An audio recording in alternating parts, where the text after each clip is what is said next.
In this lesson, we're going to learn a simple technique that can help you in your Photoshop work when you are working with these type of architectural plans that have several objects layered on top of each other. Now, it is very similar to what gets done in 3D when you render out several passes and then you go and composite everything in Photoshop. We're going to go back to AutoCAD right now and do something quite similar. So the first thing you want to do is you want to have your layout set and you want to go and turn off some of your layers.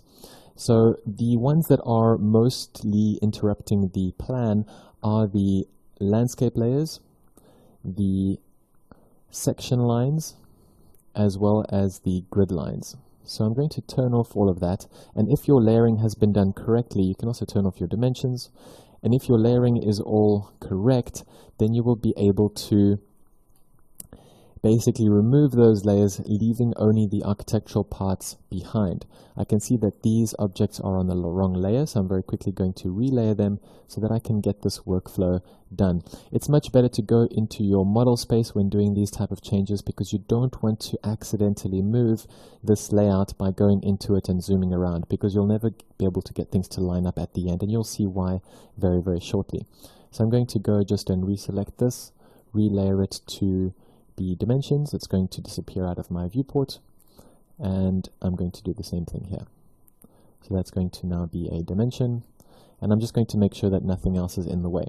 I can do the same thing to the contours. I can hide that layer, and what is left is just the raw architecture with the interior layout, and that's basically what I want to keep for the purpose of this first plot.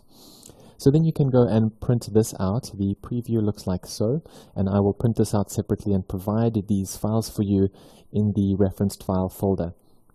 So once you have that printed out, you then want to go and do the exact opposite of that, where you turn off all of your layers and only turn on the ones that you need.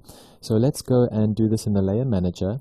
I'm going to hide absolutely all of the layers, and I'm going to turn on a certain amount of layers at a time. So I'm going to turn on grids and dimensions and section lines, and with that on, I'm going to now print this out separately like so, and that will basically give me a layer that I will add in Photoshop, and then I can work on my plan and not have to worry about all of the extra detail that is coming from these grids and these lines. And exactly the same thing can now be done with your landscaping. You can go and turn off all of the layers and only turn on the landscape and hardscape, and you can print this out as its own separate layer.